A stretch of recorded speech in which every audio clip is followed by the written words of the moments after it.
Hello friends, I am Vinod Kenny. Welcome you all to my YouTube channel.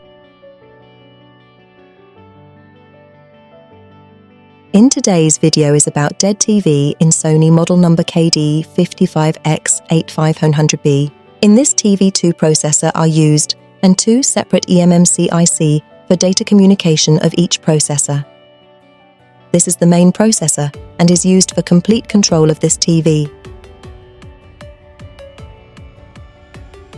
Now let's check processor in diode test range.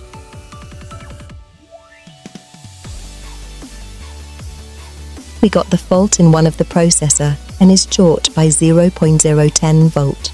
We will now remove this shorted processor, which is used for PIP control.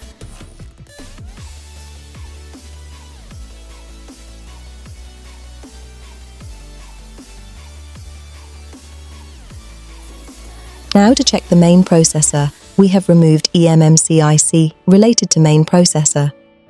Now we can check shorting, if any, in the data line of the main processor. Diode test reading of data line of the processor is faulty, giving the reading of 0.44 volt. Okay, reading should have been around 0.7 volt, but the reading here is 0.44 volt. This is showing that main processor is defective.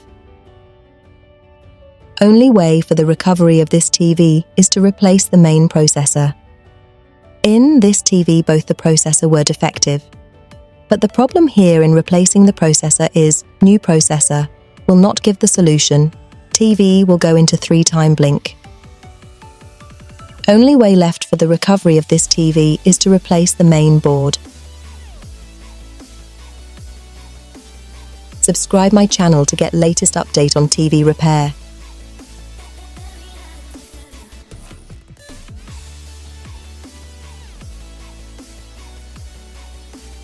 Thanks for watching complete video. See you all in the next video. Till then, goodbye.